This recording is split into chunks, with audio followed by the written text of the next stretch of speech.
Hello दोस्तों, कल के टॉपिक्स में हमने कवर किया था इकोनॉमिक्स का पहला चैप्टर में पहला चैप्टर का नाम था भूमिका।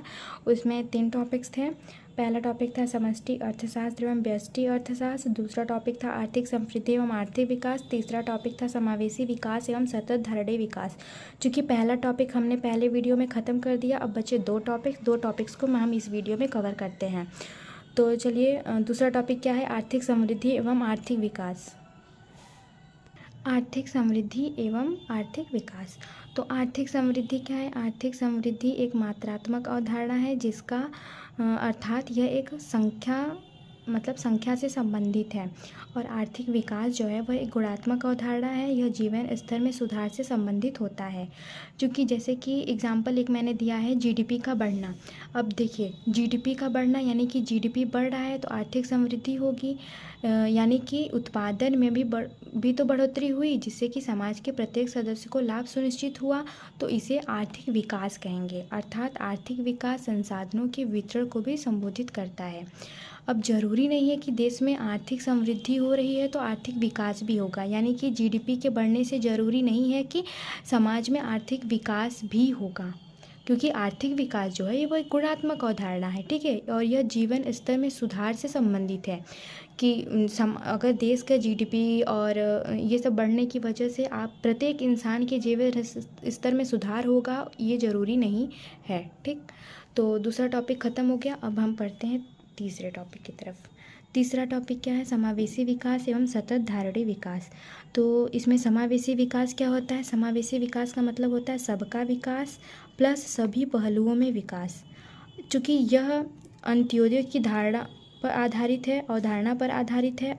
अब अंत्योदय की अवधारणा क्या कहती है कि सर्वोदय की ओर, ठीक है, सर्वोदय की ओर, अर्थात समाज का सबसे पिछड़ा वर्ग और सबसे निम्न वर्ग भी इसमें शामिल होगा।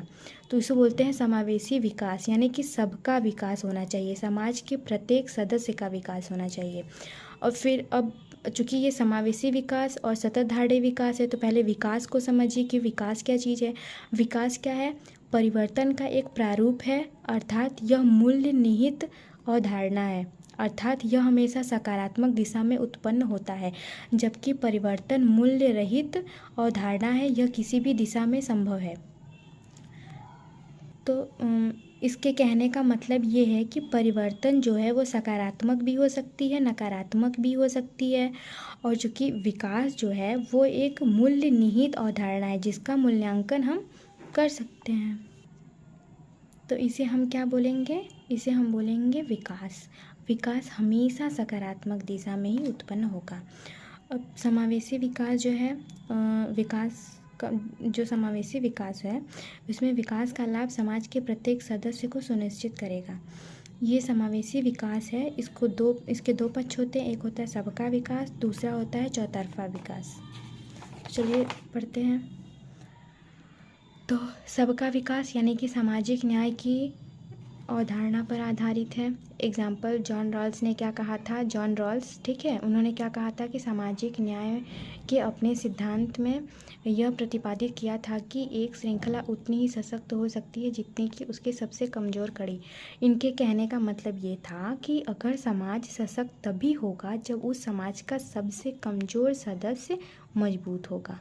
तो उसका मतलब होगा कि सबका विकास, ठीक, सबका विकास समझ में आ गया। यह जो सबका विकास है वो अंत्योदय और सामाजिक न्याय की अवधारणा पर आधारित है, ये आप सब याद रखिएगा। और जॉन रॉल्स ने क्या कहा था उसको भी याद रखिएगा। अब आ गया हम चौतरफा विकास। चौतरफा विकास किसे कहते हैं? आर्थिक विकास के साथ साथ सामाजिक एवं राजनीतिक विकास भी सुनिश्चित हो। जैसे कि अगर आप एक इंसान हो तो आप आर्थिक रूप से तो स्ट्रांग अगर हो गए, तो आप सामाजिक रूप से भी और राजनीतिक रूप से भी आप कितने स्ट्रांग हो, ये हमें दिखाता है चौतरफा विकास। जैसे कि रोजगार के अवसर को सुनिश्चित करना, गरीबी उन्मूलन को सुनिश्चित करना एवं आर्थिक असमानता को दूर करना। तो ये सब हमारे क्या है? चौतरफा विकास में आते हैं। तो जैसे रोजगार के अवसर, ये सब हमारे आर्थिक हो गए, आर्थिक विकास हो गया। अब समाज के प्रत्येक सदस्य की राजनैतिक भागीदारी सुनिश्चित करना, ये राजनैतिक हो गया, राजनैतिक विकास हो गया। अब जाति पर आधारित भेदभाव को दूर करना एवं लैंगिक असमानता को दूर करना, और ये हो गया हमारा सामाजिक विकास। तो चौतरफा मतलब हो गया कि आपका सामाजिक, आर्थिक और राजनीतिक तीनों तरीके से आपका विकास होना चाहिए। अब हम नेक्स्ट पढ़ते हैं, उसको बोलते हैं सतत धारणीय विकास। सतत धारणीय विकास क्या होता है? विकास की प्रक्रिया में संसाधनों का दोहन होता है। ये तो आप सब लोग जानते हैं कि जितना ज़्यादा इंडस्ट्रीज़, जितनी अच्छी सड़कें चौड़ी करती जाएंगी, पेड़ काटे जाएंगे, तो इसकी वजह से पर्यावरण पर प्रतिकूल प्रभाव पड़ता है। अब निरंतर दोहन के कारण अब हमेशा पर्यावरण के दोहन होने से पेड़ों की कटाई, नदियों पर बांध बनाना, इन सब क्रियाओं की वजह से यह संभव है कि आने वाली पीढ़ी के लिए संसाधन उपलब्ध न रह जाए। ऑब्वियसली ये बिल्कुल सही है, क्योंकि यार अगर आप जितने ज़्यादा संसाधनों का दोहन होगा तो आने वाली पीढ़ी के लिए हम कुछ भी नहीं बचेगा। तो इसी को ध्यान में रखते हुए सतत विकास की अवधारणा को विकसित किया गया। सतत विकास की अवधारणा क्या कहती है कि संसाधनों के उचित प्रयोग के माध्यम से उस विकास का लक्ष्य रखती है जिसके अंतर्गत पर्यावरण भी सुनिश्चित रहे एवं उपलब्ध संसाधन अगली पीढ़ी के लिए भी उपलब्ध रहे। तो सतत धारणीय विकास का मतलब ये होता है कि पर्यावरण को नुकसान पहुंचाए बिना ही आपका विकास सुनिश्चित किया जा सके। ठीक है दोस्तों, अब हम कल मिलेंगे। अब आज का इकोनॉमिक्स में जो पहला टॉपिक था भूमिका, वो आपका पूरा मैंने कंप्लीट करवा दिया है। कल के टॉपिक्स में हम पढ़ेंगे इन्फ्लेशन यानी कि मुद्रास्फीति। Thank you.